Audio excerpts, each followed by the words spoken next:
مجھے بہت شوق تھا کہ میں عیسائیوں کے کلچر کو دیکھوں اور یہودیوں کے اصل کلچر کو. اب بھی ہے وہ, اب میں دوبارہ جاؤں گا انشاءاللہ. اور اٹلی کا ایک بڑا پرانا شہر ہے, کہتے ہیں کہ وہاں یوٹیوب پہ میں سرچ کر رہا تھا کہ وہاں اٹلی کی 1000 سال پرانی تہذیب انہوں نے باقی رکھی ہوئی ہے. اچھا. تو میرا تو ارادہ ہے میں وہاں جاؤں گا, دیکھوں گا کیا ہے. دیکھیں یہ تو شہری زندگی تو ہم دیکھتے رہتے ہیں. بالکل بالکل. تو ہمیں تو شوق ہے. وہاں پہ آپ نے میری مرغیاں اور وہ بکریاں دیکھی میں نے دیکھا. کلچر سے مجھے ایک محبت ہے, قدیم کلچر سے. تو اٹلی روم کا ہم بہت پہلے سے سنتے تھے. یاد ہے میں جب مدرسے میں پڑھتا تھا تو میں نے ایک دوست سے کہا کہ بھائی میرا بڑا دل چاہتا ہے کہ میں اٹلی جاؤں اور وہاں دیکھوں عیسائیوں کا پرانا کلچر کیا تھا, اور شام جاؤں وہاں مسلمانوں کا دیکھوں. یہ تھا مجھے شروع سے ہے مجھے یہ شوق. تو وہ شوق پھر ظاہر ہے ولاگنگ کی شکل میں آ گیا. تو پھر وہ ہمارے احمد بھائی نے کہا کہ بھائی ایک چینل الگ سے بنا لیتے ہیں, مفتی طارق مسعود ولاگ کے نام سے انہوں نے چینل بنا دیا. وہ چینلوں کا سارا کام ان کے حوالے. تو یہ یورپ میں جو مجھے ولاگنگ کرنی پڑی یہ تو ایک مجبوری بھی تھی, اور پھر یہ کہ میری کوشش ہوتی ہے ولاگنگ میں آپ ایسی چیز لوگوں کو دکھائیں جس سے فائدہ ہو, کوئی موٹیویشن ملے. خام خواہ کی چیزیں نہ دکھائی جائیں. جیسے بعض لوگ تو عجیب سے میں پھپھی کے گھر جا رہا ہوں, میں نانی کے گھر جا رہا ہوں, میں خالہ کے, میں بیت الخلا میں بیٹھا ہوا ہوں, یہ بھی دکھا رہے ہوتے ہیں. تو اس سے تو بہتر ہے نا کہ یار آپ کوئی ہسٹوریکل پلیسز دکھا دو ان کو, یا کوئی ایسی چیز. ویسے یہ بھی جائز ہے ولاگنگ؟ کیوں نہیں جائز ہے, نہیں میں دوسری پوچھ رہا ہوں کہ جو کہ میں آج فلاں کے گھر جا رہا ہوں, یہ بھی ٹھیک ہے. جائز تو سب کچھ ہے, یعنی کوئی غلط چیز نہ دکھائے. غلط چیز تو نہیں بالکل, لیکن یہ کہ ٹائم ویسٹنگ ہے نا. ہاں کوئی نہ کوئی اس کے اندر آپ دیکھیں, آپ ایک کام اگر سورس آف انکم بھی ہے, آپ ایک چیز کو بنا رہے ہیں تو ایسی چیز کو سورس آف انکم بنائیں جس میں پبلک کو کوئی فائدہ تو پہنچا رہے ہو نا. بالکل بالکل. کچھ نہیں تو آپ چلو کھانا پکانے کا طریقہ ہی بتا دو. یہ جو ولاگر کر رہے ہیں نا, میں اٹھ رہا ہوں اور میں انگڑائی لے رہا ہوں اور میں چائے پی رہا ہوں اور میری امی نے مجھے ڈانٹا اور میں خالہ کے گھر جا رہا ہوں اور آج کی عید ایسی گزری, تو جائز ناجائز کی بات نہیں کر رہا, ٹائم ویسٹنگ تو ہے نا. لوگ دیکھ رہے ہیں اور ان کے ویوز زیادہ ہیں. بالکل ایسا ہی ہے. یعنی 2 دن میں جناب 5-5 لاکھ 6-6 لاکھ. بالکل بالکل. میں کہتا ہوں یار اس قوم کے پاس فالتو ٹائم بہت ہے, یہ سو رہا ہے, یہ واش روم میں بیٹھے ہوئے دکھا رہے ہیں کہ میں تھک گیا ہوں, میں واش روم میں بیٹھا ہوں. وہ تو شکر ہے اوپر والا حصہ دکھایا, اگر نیچے والا پورشن دکھاتے تو ٹرینڈنگ میں چلی جاتی ہے, تو ملین میں ویوز آتا. تو ابھی وہ ٹائم نہیں آیا, تھوڑا اور ماڈرن ہو جائیں گے تو پھر شاید وہاں تک بھی پہنچ جائے. میں نے جب پوڈ کاسٹ شروع کی تھی نا تو میری مسز مجھے کہتی تھی کہ آپ نے مفتی طارق مسعود صاحب کی پوڈ کاسٹ نہیں کرنی اور جس کو مرضی کر لینا. وہ آپ کی بیانات کافی سنتی ہے ماشاءاللہ. پھر کرتے کرتے کہتی نہیں کہتے بس وہ شادیوں والی بات نہیں ان کی اچھی, باقی سب ٹھیک ہے. لیکن آج کل آپ کا ایک بیان خواتین کو بہت پسند آیا ہوا. اچھا. آپ نے وہ فرمایا تھا کہ جی شوہر کو چاہیے کہ بیوی کو کچھ پاکٹ منی ایسی دے دے کہ اس سے سوال نہ کرے. تو آج کل بہت سے کپلز, انڈینز بھی اور پاکستانی بھی, وہ خاتون لیپ ٹاپ پہ آپ کا بیان لگا لیتی اونچی آواز میں اور شوہر کے پاس جا کے بیٹھ جاتی اونچی آواز میں آپ کا بیان لگایا ہوتا ہے کہ کوئی پاکٹ منی مل جائے. ضرور لگانا چاہیے. جب میاں دوسری شادی کا بیان اونچی آواز میں بیوی کو سنا رہے ہوتے ہیں تو پھر پاکٹ منی والا بھی سنانا چاہیے نا. عدل ہونا برابری, دونوں طرف سے برابر ہے. اب مفتی صاحب ابھی ہم نے ساری بات تو کی ولاگنگ کی اور ساری, تو اس کے جائز ناجائز کی کیا ہے؟ کچھ لوگ اس کو جائز کہتے ہیں, کچھ ناجائز بھی کہتے ہیں, تو آپ کے یہاں کیا دلیل پائی جاتی ہے؟ دیکھیں یوٹیوب کی ارننگ جو ہے نا وہ ایڈورٹائز کی ارننگ ہے. بہت زیادہ سوال پوچھا جاتا ہے. اچھا ہم پہ تو لوگ کچھ اس طرح کی بھی الزام لگاتے ہیں, اس سے پھر بڑا افسوس ہوتا ہے کہ یہ مولوی لوگوں نے اپنے لیے حلال کر دیا یوٹیوب کو. ٹھیک ہے, اس کی ارننگ کو. ایسا نہیں ہے. یوٹیوب کی ارننگ سے متعلق 2014-15 میں ہمارے پاس سوالات آتے تھے جامعۃ الرشید میں. ٹھیک ہے. اس وقت تو میرا کبھی ہم نے چینل کا سوچا بھی نہیں تھا کہ میں کوئی چینل بناؤں گا یا ہم کوئی چینل بنائیں گے. اس وقت اس پہ میں نے بہت تحقیق کی تھی کیونکہ میں دارالفتہ میں ہوتا ہوں, وہاں اور سینئر مفتیان کرام کی نگرانی میں بھی ہم کام کر رہے ہوتے ہیں, تو ان سے بھی ہمیں مشاورت کا موقع ملتا ہے. تو اس پہ بہت لمبی چوڑی بحث کے بعد ہم نے اس کے جائز ہونے کا فتویٰ دیا تھا. ٹھیک ہے. اس میں تو اب ہمارا تو تصور نہیں تھا کہ ہم بھی کبھی یہ کام, یعنی ہمارا بھی کوئی چینل ہوگا یا چینل ہوگا تو وہ مونیٹائز بھی ہوگا. تو یہ ایک تو میں لوگوں سے یہ بتا دوں کہ جب بھی کوئی کسی چیز کو کوئی مفتی جائز یا ناجائز کہنا تو نیتوں پہ شک نہ کیا کریں کہ انہوں نے. اچھا کچھ مفتی جو کچھ علماء وہ جو ناجائز کہہ رہے ہیں ان پہ بھی لوگ الزام لگا رہے ہیں, اصل میں اپنا چینل نہیں ہے نا اس لیے ناجائز کہہ رہے ہیں. ٹھیک ہے. قوم کسی حال میں خوش نہیں ہے. باقی یہ کہ اس کے جواز کے دلائل کیا ہیں. ابھی ریسنٹلی کچھ دن پہلے ایک ٹی وی چینل نے کوئی فتویٰ چلایا کہ یوٹیوب کی ارننگ حرام ہے. مجھے لوگوں نے بہت ساری ان کی ویڈیوز بھیجی کہ دیکھو یہ کسی مفتی صاحب کا فتویٰ انہوں نے چلایا. میں نے کہا ٹی وی چینل تو فتویٰ اس لیے چلا رہا ہے, یعنی اس کی کوئی لاجک سمجھ میں نہیں آتی, کیونکہ جو سورس آف جو جس طرح سے یوٹیوب کے ذریعے ارننگ ہوتی ہے تو ٹی وی چینلوں کی ارننگ کا بھی وہی ذریعہ ہے. ان کو ڈائریکٹلی تو چینل والوں کو بتائیں کہ آپ جو یہ فتویٰ اتنا پھیلا رہے ہیں نا, شاید آپ یہ چاہتے ہیں کہ یوٹیوب سے لوگ ٹی وی کی طرف آ جائیں, تو وہ پھر بھی فائدہ نہیں ہوگا, اس لیے کہ وہ بھی ایڈورٹائزمنٹ کی ارننگ ہے, یہ بھی ایڈورٹائزمنٹ کی ارننگ ہے. کچھ ایک مولانا صاحب ٹی وی چینل پہ کچھ دن پہلے آ کے کہہ رہے تھے کہ ٹی وی کی ارننگ حرام ہے, سوری یوٹیوب کی ارننگ حرام ہے. ٹھیک ہے, تو میں نے کہا یہ ان کو میں کہوں کہ آپ کے ساتھ جو 2-4 اور مولانا بیٹھے ہوئے ہیں, یا آپ کو بھی ہو سکتا ہے پیسہ, ٹی وی والے پیسے دیتے ہیں اور دینا بھی چاہیے, کیونکہ وہ جب کسی عالم کو بلا رہے ہیں تو پیسہ کما رہے ہیں, ظاہر ہے ان کا فرض بنتا ہے کہ جس کے کما رہے ہیں ان کو بھی دینا معاوضہ. بہت سے علماء نہیں بھی لیتے اور بہت سے لیتے بھی ہیں, تو جو لیتے ہیں وہ بھی ٹھیک کرتے ہیں. تو میں نے کہا جو بیٹھے ہوئے ہیں ہو سکتا ہے یہ خود بھی لے رہے ہوں, تو ان کو یہ پتا نہیں ہے کہ اگر یوٹیوب کی ارننگ حرام ہے تو جو جس وجہ سے حرام ہے وہ وجہ ٹی وی چینلوں میں بھی پائی جاتی ہے, ایڈورٹائزمنٹ کے پیسے.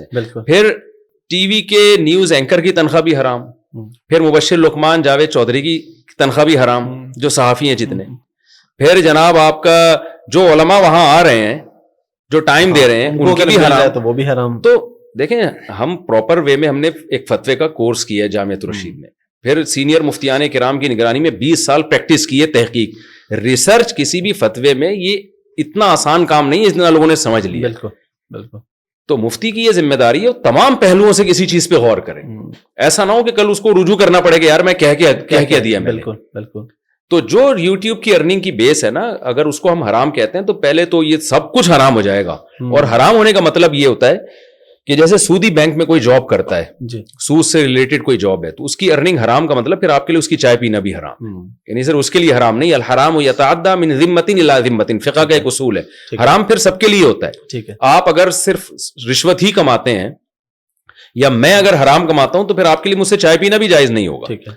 تو پھر ٹی وی اینکروں کی تنخواہیں حرام, پھر جناب جتنے بھی جو جائز کام بھی ٹی وی میں ہو رہے ہیں, کیونکہ ان کو تنخواہ بہرحال ایڈورٹائزمنٹ سے ہی دی جا رہی ہے, تو سب کی تنخواہیں حرام. پھر ان کی دعوت قبول کروں, اتنا لمبا سیٹ اپ چلے گا نا کہ یہ افورڈ کرنا مشکل ہو جائے گا. ٹھیک ہے.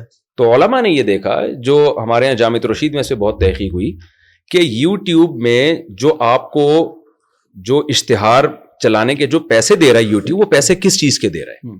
میں اس کی ایک مثال سے بات سمجھاتا ہوں. آپ نے ایک دکان کسی کو رینٹ پہ دی, ٹھیک ہے, کہ میں تمہیں یہ دکان رینٹ پہ دے رہا ہوں, شراب کھانے کے لیے نہیں, ٹھیک ہے, جوئے کا اڈا بنانے کے لیے نہیں, میں تمہیں موبائل یا اور کوئی بھی جائز کام کے لیے میں دے رہا ہوں کہ آپ اس پہ اپنی جائز چیز کو فروغ کریں. ٹھیک ہے. آپ نے جناب زید کو وہ دکان دی, زید نے وہاں 2-3 لڑکیاں لا کے بٹھا دی, اس لیے بٹھائیں کہ لڑکیوں کو دیکھ کے نا دکان پہ رش ذرا زیادہ لگ جائے. ٹھیک ہے. یہ کام اس نے 100% غلط کیا. ٹھیک ہے. آپ کے پاس لوگ آئے کہ آپ کی شاپ پہ لڑکیاں بیٹھی ہوئی ہیں, آپ کہیں بھائی میں نے نہیں بٹھائی ہیں, میں نے جس کو رینٹ پہ دی ہے یہ اس کا اپنا عمل ہے. بالکل ٹھیک ہے. اب کوئی شخص کہتا ہے کہ آپ کے لیے اس دکان کا کرایہ لینا حرام ہے چونکہ لڑکیاں بیٹھی ہوئی ہیں. آپ کہیں شاپ یہ موبائل کی ہے, لڑکیوں کی شاپ نہیں ہے, موبائل کے لیے دی. بالکل ٹھیک ہے. یہ موبائل بیچ رہا ہے, تو اس میں ایک عارضہ, ایک غلط چیز شامل ہو گئی ہے. تو اسی طرح جب ہم یوٹیوب کو اپنا چینل دیتے ہیں, مونیٹائز کرتے ہیں, تو ہم یوٹیوب کو اجازت دیتے ہیں کہ آپ مختلف کمپنیوں کی پروڈکٹ کو اس کے ذریعے پروموٹ کر سکتے ہیں. ٹھیک ہے. شیمپو ہے, صابن ہے, کوئی بھی ٹافی ہے, کوئی بسکٹ ہے, ہم اس کے آپ کو یعنی پبلسٹی کے لیے اس کی پرمیشن دے رہے ہیں. یوٹیوب بھی ہمیں اس کی پبلسٹی کے پیسے دے رہا ہے. بالکل. تو نہ ہمارے حکم سے لڑکیاں لے کر آ رہے ہیں, نہ ہمارے مشورے سے اس پہ بے حیائی کی چیزیں لا رہے ہیں. تو جو کچھ بھی وہ لا رہا ہے نا, پیسے ہمیں اس کے نہیں دیتا. پیسے ہمیں, جو اصل کام ہے نا اس میں یوٹیوب میں, وہ ہے کمپنی کی جو پروڈکٹ ہے اس کو پروموٹ کرنا. بالکل. تو اس لیے کہتے ہیں ایک چیز اصلاً جائز ہے, ایک وصف اس میں غلط شامل ہو رہا ہے. ٹھیک ہے. تو اس لیے اس کی ارننگ حرام ہے. لیکن یہ ہے کہ بہرحال جو کمپنیاں اس طرح کے فحش اشتہار بناتی ہیں ان کے عمل کو بھی ناجائز کہا جائے گا, اور ان کمپنیوں کو منع کیا جائے گا کہ آپ ایسے اشتہار نہ بنائیں. لیکن آپ کی طرف اس کی نسبت نہیں ہوگی, آپ کی طرف نسبت نہیں ہوگی اس کی. اور ہاں, اگر اشتہار ہی ناجائز چیز کا چل رہا ہے, شراب کا اشتہار چل رہا ہے یا کسی فلم کا اشتہار چل رہا ہے, اس اشتہار کی آمدن حرام ہوگی. اسی وجہ سے ہم کہتے ہیں یوٹیوب سے جو لوگ بھی کما رہے ہیں نا, وہ اپنی آمدن میں سے 5-10% ایک اندازے سے صدقہ کریں, کیونکہ اس میں حرام کا عنصر شامل ہو جاتا ہے. ٹھیک ہے. تو وہ جو بھی علماء سے مسئلہ پوچھ کے یوٹیوب کے چینل کھولتے ہیں ان کو ہم سب یہی کہتے ہیں کہ آپ کو کچھ فیصد صدقہ کرنا پڑے گا, ٹھیک ہے, تاکہ اس میں جو حرام کا عنصر شامل ہو رہا ہے آپ کا, اور ظاہر ایک بے حیائی بھی ہے اس میں, تو احتیاط کا تقاضا یہ ہے کہ اس کے عنصر کو بھی شامل کر کے آپ کچھ رقم منتھلی. اب وہ ماہرین کی رائے کا اختلاف ہے, کچھ کہتے ہیں 5% کرنی چاہیے, کوئی 10%, وہ تو جس کی جو رائے ہے اس کے مطابق اللہ سے جتنا جس کا تعلق ہے وہ صدقہ کرے اس میں سے. بالکل. اب لوگ کہتے ہیں کہ بھائی احتیاط پر عمل کیا جائے نا, احتیاطاً حرام کہہ دیا جائے, تو پھر بات یہی ہوتی ہے کہ احتیاطاً آپ جب حرام قرار دیں گے نا ایک چیز کو, پہلی بات تو یہ حلال حرام کے لیے شرعی دلیل چاہیے نا. مفتی یہ تو نہیں کر سکتا کہ احتیاطاً اس کو وہ کہہ دے کہ حرام ہے. وہ ایک مثال ہے, گاؤں میں ایک مولوی صاحب تقریر کر رہے تھے, تقریر کے دوران انہوں نے کہا جو لوگ ٹی وی دیکھتے ہیں دائرہ اسلام سے خارج ہیں. اچھا. ہمارے استاذ نے یہ واقعہ سنایا, کہتے ہیں جب اسٹیج سے اترے لوگوں نے پوچھا یہ ٹی وی دیکھنے والا دائرہ اسلام سے کب سے خارج ہوگا؟ انہوں نے کہا میں نے احتیاطاً کفر کا فتویٰ لگایا ان کے اوپر. احتیاطاً کافر کا. ٹھیک ہے, تو احتیاطاً حلال حرام تو نہیں. ہاں یہ ضرور ہے کہ اعلیٰ درجے کے تقوی کا تقاضا کیا ہے. ٹھیک ہے, کہ بھئی آپ مونیٹائز ہی نہ کریں تاکہ کوئی ایڈ اس طرح کا کوئی جو فحش آ جاتے ہیں چلے ہی نہیں, آپ کا چینل بالکل صاف ستھرا رہے. تو یہ بات ٹھیک ہے کسی حد تک, لیکن اس میں ایک دوسرا پہلو بھی ہے کہ اگر آپ اس کو مونیٹائز نہیں کرتے تو لوگوں پہ رزق کے دروازے جو بند ہو رہے ہیں. پاکستان کی آپ حالات دیکھیں, جو ماہرین ہیں معیشت کے, ہماری ان سے بھی بات چیت ہوئی ہے, وہ کہتے ہیں اس وقت پاکستان کے لیے سب سے زیادہ ضرورت یہ ہے کہ باہر سے ڈالر ہے. بالکل, یوٹیوب اس کا سب سے بہترین ذریعہ ہے. بالکل, آپ تقوی کے اعلیٰ معیار پہ تو جا رہے ہیں اور قوم پہ رزق کے دروازے بند کرنے ہیں, تو آپ کا کیا خیال ہے کہ یہ سارے حیا والے اور نیک پرہیزگار نیٹ کلین پیدا ہوں گے؟ یہ اس سے بھی جائیں گے, جتنا ان کے اندر تقوی ہے نا اس سے بھی جائیں گے. اور دوسرا یوٹیوب پہ ایک اور چیز بھی ہے کہ بے حیائی کا عنصر اتنا زیادہ ہے یوٹیوب پہ, اتنے مواقع ہیں کہ کسی نے اگر واقعی صحیح معنی میں بے حیائی کرنی ہوتی ہے نا تو وہ ایڈ دیکھ کے نہیں کرتا. اس کے لیے بہت ساری سائٹس ہیں اور اتنا کچھ ہے کہ اس چیز کو بھی مد نظر رکھنا چاہیے. تو اس لیے لوگوں پہ میں سمجھتا ہوں رزق کے دروازے بند نہیں کرنے چاہیے. یوٹیوب کی دنیا سے ایسے غریب لوگ جن کے پاس کوئی قابلیت تھی, یوٹیوب نے ان کو زمین کی پستیوں سے اٹھا کے آسمان کی بلندیوں تک پہنچا دیا. اور باہر سے آپ کے ملک کو ضرورت ہے اس وقت, تو یہ تو ایک بہت بڑا ایک سورس آف انکم ہے. اس میں ایک پہلو اگر ہے تو اس پہلو کے علاوہ 20 دوسرے پہلو کو بھی دیکھا جائے. پھر اگر ہم دوسرے چینلوں کو مونیٹائزیشن کی اجازت دیتے ہیں تو ہماری بات پھیلاتے زیادہ ہیں پھر وہ, تو یہ بھی ایک عنصر ہے اس میں. تو یہ سب ہے, اس لیے بیٹھے بیٹھے فتویٰ دے دینا کہ حرام ہے ناجائز ہے یہ آسان ہوتا ہے. ہم جب فتویٰ دیتے ہیں تو اس میں بہت سارے پہلوؤں پہ علماء غور کرتے ہیں, اس کے بعد کوئی رائے قائم کی جاتی ہے اس پہ. اب میں آپ سے یہ تو نہیں پوچھوں گا کہ آپ کتنے پیسے کماتے ہیں ایگزیکٹلی, کیونکہ ساری بات ہے گھروں میں. ویسے آپ کے گھر والوں کو پتا ہے آپ کتنے کماتے ہیں؟ نہیں. اچھا, سب ان کو میں کہتا ہوں سب بتا دوں, ہاتھ پاؤں کٹوا دوں. اچھا, اسے آپ کو بھی پتا کتنے کماتے ہیں. لیکن ماشاءاللہ, اور ماشاءاللہ ہم دیکھ رہے ہیں یہاں پہ بھی آپ کے پاس کافی اسٹاف ہے, کافی لوگوں کا ساتھ سلسلہ بھی جڑا ہوا ہے. جی. کتنے لوگ ہیں آپ کے پاس اس حوالے سے, صرف جو یوٹیوب؟ بھائی میرے پاس کتنے لوگ ہیں عثمان بھائی, کتنے لوگ ہوں گے ہمارے پاس؟ یہ احمد بھائی ہیں سب کے جو جی وہاں ظاہر ان کے پاس ایک علیحدہ سی ٹیم ہے, تو فری لانسر بھی لیے ہوئے ان میں, اور یہاں کا پورا دفتر بھی ان کے حوالے ہے. تو ماشاءاللہ بہت سے لوگوں کا کافی لوگ جڑا ہوا ہے, 20-25 تو ہوں گے ماشاءاللہ. اچھا مفتی صاحب, ایک اس میں ضمن ایک سوال آ گیا گاڑی کے حوالے سے, جو بینک سے لیتے ہیں. اس میں میرا بنیادی طور پہ سوال یہ ہے کہ ہم نے یہ سنا ہے کہ کیونکہ جب آپ ایک فکس اماؤنٹ پہ لے کے قسطوں پہ دے دیں تو وہ جائز ہے, تو کیا یہ کنونشن بینک کی بھی جائز ہے, کنونشنل کی بھی, یا صرف اسلامک کی جائز ہے؟ کنونشن بینک کی جائز اس لیے نہیں کہ وہ سود لگاتے ہیں اس کے اوپر. اچھا ٹھیک ہے. اور جو اسلامک بینک ہے وہ سود نہیں, وہ جرمانہ لگاتا ہے, چیریٹی کرتا ہے اس کو, وہ پہلے سے ایگریمنٹ کرتا ہے. ٹھیک ہے. کیونکہ اس پر یہ 90 سے 80s میں نا علماء کی مشاورت ہوئی تھی. ٹھیک ہے. بڑے بڑے علماء بیٹھے تھے کہ جب اسلامک بینکنگ, بلکہ اس سے بھی پہلے کی بات ہے کہ پورا وہ مفتی رشید احمد صاحب کا ایک رسالہ ہے اصول فتاوی میں, اس میں پورا اسلامک بینکنگ کا نا ایک خاکہ ہے کہ اس طرح سے بینکنگ کا نظام چلایا جا سکتا ہے. اس میں یہ بات آئی تھی کہ بھائی ہم اگر کوئی شخص ٹائم پہ قسط گاڑی کی جمع نہیں کراتا تو اس سے ہم نکلوائیں کیسے؟ جرمانہ نہیں لے سکتے, یعنی پروفٹ نہیں لے سکتے, وہ سود ہو جائے گا, تو کیا اس کو سزا دیں؟ تو جتنے بھی طریقے تھے نا پریکٹیکلی کوئی ممکن نہیں تھا. تو پھر امام مالک کا یہ قول لیا گیا. امام مالک رحمہ اللہ تعالیٰ کے نزدیک یہ شرعاً جائز ہے کہ کسی شخص سے آپ خرید و فروخت کرتے ہیں قسطوں پہ, تو آپ اس کو یہ پابند بنا سکتے ہیں ایگریمنٹ کے ذریعے کہ اگر میں نے ٹائم پہ پیمنٹ نہیں کی تو میں اتنے پیسے صدقہ کروں گا میں سزا کے طور پہ. ٹھیک ہے. تو فقہ مالکیہ سے یہ قول لیا گیا. ٹھیک ہے. پھر یہ پابند بنایا گیا کہ بھائی آپ پہلے ڈاکومنٹیشن میں یہ ایگریمنٹ کریں گے میں نے ٹائم پہ قسط نہیں کی تو میں صدقہ کروں گا. ٹھیک ہے. اب صدقے میں لوگوں کو اگر اجازت خود سے کر لے تو کون کرے گا؟ کوئی تو بینک کو پابند بنایا گیا, بینک نے ان کو پابند بنایا کہ آپ ہمارے ذریعے سے چیریٹی کریں گے. ٹھیک ہے. پھر ہم نے بینکوں میں جا کے اس کی تحقیق کی کہ یہ عملاً چیریٹی ہو بھی رہی ہے, تو وہ ہو رہی ہے. میزان بینک گئے, بینک اسلامی گئے, تو کروڑوں روپے سالانہ وہ ان کا مختلف ٹرسٹوں میں جاتا ہے. گھر میں آپ کا رویہ بچوں کے ساتھ اور بیگمات کے ساتھ دوستوں والا یا گھر میں الحمدللہ میرا دوستوں والا, لوگ اپنے منہ سے اپنی تعریف کرتے نہیں ہیں, کرنی نہیں چاہیے, ٹھیک ہے, لیکن میں گھر میں الحمدللہ ایسے ہی رہتا ہوں جیسے یہاں. اچھا, بالکل چل. اور بچوں کے ساتھ تو کچھ بہت زیادہ اوور ہو جاتا ہوں میں. بچے میری مجبوری ہیں, مجھے بچے بہت اچھے لگتے ہیں. نیچر کی نا بچے میں بہترین عکاسی ہے. مجھے تو حیرانگی ہوتی ہے لوگوں کو بچے کیوں پسند نہیں ہیں, بلکہ میں تو گھر میں کہتا ہوں اور دوستوں سے بھی, یار ہمارا تو دل ہی نہیں چاہتا بچے بڑے ہوں, یعنی بچے تو بچے ہی اچھے چھوٹے ہوتے ہیں زیادہ. تو بیٹیوں کے زیادہ قریب ہیں یا بیٹیوں کے زیادہ قریب؟ بچیاں زیادہ لاڈلی ہوتی ہیں اور یہ بھی نیچرل ہے میرا خیال ہے. ایسے ہی کہتے ہیں کہ مائیں زیادہ بیٹوں کی طرف ہوتی ہیں, باپ زیادہ. میری بھی بیٹی ہے 3.5 سال کی, تو مجھے بہت زیادہ اٹیچمنٹ ہے. اچھا مفتی صاحب, ان ساری چیزوں سے ہٹ کے ایک بڑا امپورٹنٹ مسئلہ جس پہ آپ بڑی بات بھی کرتے رہتے ہیں, عدالتی خلا پہ.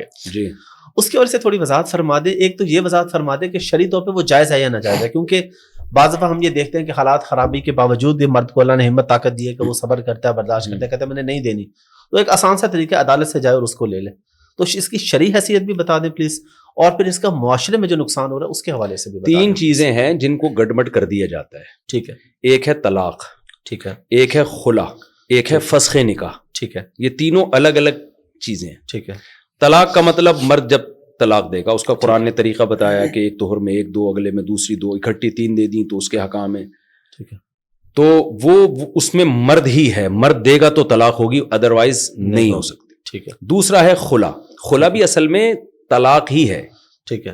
اور جن علماء نے خلا کو طلاق نہیں قرار دیا, فسخ نکاح قرار دیا, تو اس میں بھی یہ بات سب کے نزدیک اجماع امت ہے. اس میں دیوبندی, بریلوی, اہل حدیث, شیعہ سب متفق ہیں کہ 4 امام متفق ہیں کہ خلا ایک ایگریمنٹ ہے, شوہر کی مرضی کے بغیر نہیں ہو سکتا وہ.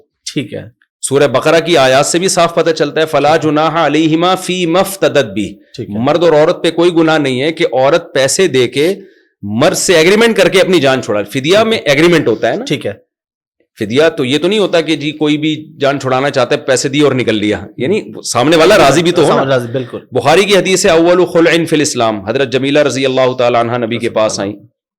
حدیث کا عنوان ہے کہ اسلام میں سب سے پہلے خلا کا واقعہ. تو جمیلہ آئیں, حضرت ثابت کے بارے میں کہا کہ میں نہیں رہنا چاہتی, وہ یعنی شکل و صورت کے لحاظ سے بہت زیادہ فرق تھا. تو پہلی رات میں ہی انہوں نے اندازہ لگایا کہ بھائی میرا جوڑ نہیں, میری جوڑ کی شادی نہیں ہوئی. تو وہاں بھی یہی ہے کہ نبی صلی اللہ علیہ وسلم نے حضرت ثابت کو کہا کہ آپ ان کو طلاق دیں.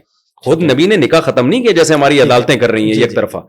تو طلقھا, آپ نے فرمایا ان کو طلاق دو. اور اس پر بھی امت کا اجماع ہے کہ یہ طلاق کا حکم استحباب کا تھا, کوئی یقینی حکم نہیں تھا. ٹھیک ہے حضرت, کیونکہ شریعت نے قرآن سے ہمیں پتہ چلتا ہے کہ نکاح توڑنے کا اختیار اللہ نے مرد کے پاس رکھا ہے. اور یہ تمام آسمانی مذاہب میں کہ عورت آئے گی اپنی مرضی سے, لیکن نکاح ختم مرد کی مرضی کے بغیر نہیں ہو سکتا. چند صورتوں میں وہ میں بھی آپ کو بتاتا ہوں. تو وہاں بھی یہ کہ نبی نے ان کو کہا کہ آپ ان کو طلاق دے دیں, تو یہ مہر واپس لے لیں. تو انہوں نے طلاق دی ہے باقاعدہ, بخاری کی حدیث ہے. تو یہ جو آج کل خلا کے بارے میں ہو گیا نا, کورٹ خلا دے دے, تو جج اپنی بیوی کو خلا دے سکتا ہے, دوسروں کی بیویوں کو نہیں دے سکتا. ٹھیک ہے نا. تو یہ ایسا نہیں ہے کہ ہماری عورتوں پہ بھی گورنمنٹ قبضہ کر لے کہ جب چاہے گورنمنٹ چاہے جی نکاح ختم کر لے, ایسا نہیں ہوتا. وہ ایک جج صاحب بیٹھے ہوئے تھے, وہ کہنے لگے میں نے 1 ہفتے میں پتہ نہیں اتنی عورتوں کو خلا دی, طلاق دلوائی ہے نا. تو ایک سیدھا سادہ سا بندہ تھا, اس نے کہا جج صاحب آپ اپنی بیوی کو دے سکتے ہیں, دوسروں کی بیویوں کو آپ کو کے پاس کب سے رائٹ ہو گیا. تو خلا ایگریمنٹ ہے. ٹھیک ہے. جب تک مرد سائن نہیں کرے گا خلا نامے پہ, خلا نہیں ہو سکتا. ٹھیک ہے. یہ پہلی یہ, اور یہ اجماعی مسئلہ ہے. قرآن میں او یعفو الذی بیدہ عقدۃ النکاح, قرآن کہہ رہے جس کے پاس نکاح کی چابی ہے, عقدہ ہے, نکاح ختم کرنے کا رائٹ مرد کے پاس ہے. ٹھیک ہے. خلا کے الفاظ سے بھی پتہ چلتا ہے.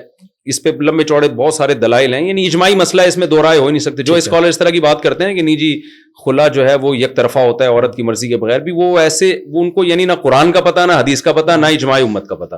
تو بالکل ایک سطحی بات ہے. البتہ ایک چیز ہوتی ہے فسخ نکاح. ٹھیک ہے. خلا تو یہ ہوتا ہے کہ عورت مرد کو پسند نہیں کرتی, کوئی بھی معقول وجہ ہے, بلا وجہ مانگے گی گناہگار ہوگی, لیکن کوئی وجہ ہے تو مانگتی ہے, تو شریعت کہتی ہے کہ ٹھیک ہے بھائی کسی معقول وجہ سے مانگ رہی ہو تو مرد کو راضی کر لو کہ وہ مہر واپس لے لے اور تمہیں چھوڑ دے. ٹھیک ہے. یہ کام اگر مرد خود نہیں کرتا تو کورٹ سے رابطہ کیا جا سکتا ہے تاکہ کورٹ مرد کو بلائے. اس سے فائدہ یہ ہوگا کہ مرد اس کو سیریس لے گا. ٹھیک ہے. ورنہ بعض دفعہ بیوی کی بات کو مرد سیریس نہیں لیتا. تو کورٹ کا کام ہے دونوں کو بلائے اور کہے کہ بھائی یہ نہیں رہنا چاہتی تو چھوڑ دو. چھوڑ دے گا تو ٹھیک ہے, نہیں چھوڑے گا تو پھر نہیں ہو سکتا, یعنی نہیں ہو سکتا. وہ کورٹ کا کام صرف دونوں کو یعنی اس کو اس میں سنجیدگی پیدا کرنا ہے تاکہ مرد اس کی بات کو سیریس لے. تیسری چیز ہوتی ہے فسخ نکاح. وہ بالکل ایک الگ چیز ہے. فسخ نکاح یہ کہ مرد ایسی نوعیت کا ظلم کر رہا ہے کہ نہ وہ امساک بالمعروف کرتا ہے, نہ تصریح بالاحسان کرتا ہے, نہ بھلے طریقے سے رکھتا ہے, ٹھیک ہے, اور نہ بھلے طریقے سے چھوڑتا ہے. ٹھیک ہے. بیسک حقوق اس کے ادا نہیں کر رہا. جیسے نامرد ہے, اب اس کے عورت کی کبھی اولاد نہیں ہو سکتی, وہ زنا کی طرف جا سکتی ہے, یہ بیسک حق ہے عورت کا. نان نفقہ ہی نہیں دے رہا اس کو. تو یا ایسے بھی لوگ ہیں شادی کی بیرون ملک چلے گئے, بیگم کو بھول گئے, وہ نہ خرچہ بھیج رہے ہیں نہ اس سے پوچھ رہے ہیں, 2-3 سال سے یہاں لٹکی ہوئی ہیں, ان کی عزتیں محفوظ نہیں ہیں. بھائی یا تو ہمیں رکھو پراپر یا چھوڑو. یہ اس نوعیت, یہ بے تحاشا مارتا پیٹتا ہے. یہ اس نوعیت کا ظلم ہے کہ اس میں پھر شریعت نے اجازت دی ہے کہ کورٹ بلائے, شوہر کو پہلے موقع دے کہ بھائی آپ یا تو ان حرکتوں سے باز آ جاؤ. اگر وہ باز آ جاتا ہے پھر بھی حق نہیں ہے. اچھا, اگر وہ باز آ جاتا ہے تو پھر بھی کورٹ کو حق نہیں ہے, اس کو موقع دیا جائے گا. ٹھیک ہے, کہ سدھرنے کا. جیسے بیرون ملک جا کے بیوی کو بھول گیا ہے تو کورٹ اس کو آرڈر کرے گی بھائی آپ آئیں یا اس کے یا لے کے جائیں بیوی کو. وہ کہتا ہے میں نہیں آ رہا, تو یہ متعنت کہلاتا ہے. ٹھیک ہے, کہ نہ حقوق دینے پہ آمادہ ہو رہا ہے اور نہ رکھنے پہ آمادہ ہو رہا ہے. پھر عورت ثابت کرے گی عدالت میں کہ بھئی یہ ظالم آدمی ہے, اور یہ آج کل تو وہ وکیلوں نے پیپر نکالا ہوا ہے, وہ اسی مارتا پیٹتا ہے اور وہ سارے نا اس سے سائن لے لیتے ہیں. وہ ایک فارمیٹ بنایا ہوا انہوں نے. ایسا نہ ہو جو حقیقت میں کوئی ناقابل برداشت ظلم ہو رہا ہو. ناقابل برداشت میں اس لیے کہہ رہا ہوں, خواتین اس لفظ سے بھی چڑ جاتی ہیں کہ ناقابل برداشت, یعنی برداشت کے قابل ہو رہا ہے تو پھر ٹھیک ہے. دیکھیں 100% دنیا میں نہ بیوی صحیح ہوتی ہے نہ مرد صحیح ہوتا ہے, کوئی بھی ٹھیک نہیں. تو ایسا نہیں ہے کہ جی ایک دن غصے میں ایک تھپڑ لگا دیا تھا, غلط کیا ایک تھپڑ بھی, لیکن اس پہ خلا نہیں بنتا ہے کہ بھی ایک دفعہ ونس اپون اے ٹائم اس نے مجھے ٹھیک ہے جو ہے وہ گالی دے دی تھی, یا ونس اپون اے ٹائم اس نے تھپڑ لگا دیا تھا. تو یہ تو غلط ہے, لیکن اتنی باتوں پہ نہیں ہوتا. ٹھیک ہے, تو واقعی ظلم ہو رہا ہو تو پھر عورت کورٹ میں کیس کرے گی اور کہے گی کہ بھئی یہ ثابت کرے گی کہ ایسا میرے ساتھ ہو رہا ہے. پھر کورٹ بلائے گی, اگر وہ انسان کا بچہ بن گیا ٹھیک ہے, نہیں تو پھر کورٹ کو یہ حق ہے کہ وہ نکاح کو ختم کر دے. اس کو فسخ نکاح کہتے ہیں, اس کی شرائط پائی جاتی ہیں. اب علماء نے اتنے براڈ مائنڈڈ بنے ہیں کہ ہم نے کیا کیا, ہم نے کہا کہ یار ہم نے فتوے دیے کہ بھئی یہ خلا نہیں ہو رہا. ٹھیک ہے, بنوری ٹاؤن کا بھی فتویٰ, دارالعلوم کا بھی, جامعۃ الرشید کے, پوری دنیا میں جہاں بھی جائیں گے جو صحیح علماء ہیں, سنجیدہ علماء ہیں, جو قرآن و سنت کو جانتے ہیں, وہ دیتے ہیں یہ خلا نہیں ہوتا, یہ کالعدم ہے. لیکن علماء نے اتنے براڈ مائنڈڈ بن گئے کہ ہم نے کہا یار چلو خلا نہیں ہے, لیکن اگر فسخ نکاح والی شرائط پائی جا رہی ہیں, یعنی کیس ہم نے اسٹڈی کیا, ہم نے دیکھا کہ یار عورت پہ بہت ظلم ہو رہا ہے, اور اس نے ثابت بھی کیا ہے, ہوائی باتیں نہیں ہیں. ٹھیک ہے, ظلم ہو رہا ہے اور مرد نہیں سدھرنے کے لیے تیار, تو ہم نے یہاں تک کر لیا کہ ہم نے کہا کہ خلا کا کورٹ نے لفظ استعمال کیا, لیکن ہم کہتے ہیں کورٹ کو شریعت کا نہیں پتا خلا اور فسخ کیا ہوتا ہے, تو ہم اس کو فسخ سمجھ لیتے ہیں. تو ہم نے وہاں نکاح کے ختم ہونے کا فتویٰ دیا ہے, عورت کو سپورٹ کیا علماء نے. ٹھیک ہے, یعنی اتنے براڈ مائنڈڈ علماء بن کے عورت کو سپورٹ کر رہے ہیں, کیونکہ لوگ سمجھتے ہیں نا کہ یہ سب مردوں کے حقوق ہیں. ہم نے بہت سارے فتوے ایسے بھی دیے ہیں کہ خلا مان لیا ہم نے, حالانکہ اس میں خلا کا لفظ تھا. ہم نے کہا چلو یار جج کو بیچارے کو نہیں پتا نا خلا کیا ہوتا ہے, فسخ نکاح کیا ہوتا ہے, تو ہم فرض کر لیتے ہیں یہ فسخ کو پیار سے خلا کہہ رہے ہیں. ٹھیک ہے, لیکن فسخ نکاح کی شرائط پائی جاتی ہے. لیکن 99.9% کیس وہ ہیں جس میں نہ فسخ نکاح کی شرائط پائی جاتی ہیں اور اس میں عدالت دھڑا دھڑ طلاقیں دے رہی ہے. یہ بالکل حرام ہے, ناجائز ہے. اس بیس پہ ایک عورت کہیں نکاح کرے گی وہ کالعدم ہوگا, وہ زنا کہلائے گا. اچھا, زیادہ تر کیسز ایسے, یعنی جو لا آپ کا بن چکا ہے, جنرل مشرف نے بنایا تھا یہ لا, اس میں نے الفاظ پڑھے اور پریکٹیکلی بھی ایسا ہو رہا ہے. کوئی بھی خاتون عدالت میں جاتی ہے, وہ کہتی ہے میرا میاں بہت اچھا, مجھے پسند ہی وسیم بھائی ہے. ٹھیک ہے نا, بھائی کیوں کہہ رہی ہے اس کو, وہ محلے والے سب اس کو بھائی کہتے ہیں, یا مجھے پسند غفار ہے. ٹھیک ہے, عدالت پابند ہے, اس کو خلا دے گی. تو یہ سب کچھ ہو رہا ہے, اس سے ہمارا فیملی سسٹم ہو گیا تباہ ہو رہا ہے. بالکل, تو اس میں یہ خلا کورٹ اگر دے دے گی تو یہ کالعدم ہوگا. ٹھیک ہے, بعض دفعہ عورت شوہر پہ الزام لگاتی ہے بڑے سنگین, لیکن کوئی دلیل نہیں ہوتی اس کے پاس, تو صرف الزام سے تو نہیں بات چلتی نا. تو وہاں بھی کورٹ اگر خلا کی ڈگری پکڑا دے گی کلعدم ہے وہ خلا, پھر وہ کہیں اور شادی کرے گی, وہ زنا ہوگا. تو اس پہ ہم چیخ رہے ہیں لیکن کوئی سنوائی نہیں ہو رہی ہے. یہ بڑا بہت اہم, تو اس پہ آواز اٹھانی چاہیے باقی شرعی عدالت میں. یہ تو آپ نے اپنے فیملی سسٹم کو تباہ کر رہے ہیں آپ. ابھی تو بہت سی خواتین کو پتہ نہیں, ورنہ یہ کیا ہو رہا ہے. اچھا, اس کے سائیڈ افیکٹ کتنے زہریلے ہیں. ایسے کیسز میرے پاس بہت آ چکے ہیں. بہت سی خواتین نے اس کو کمائی کا دھندا بنا لیا.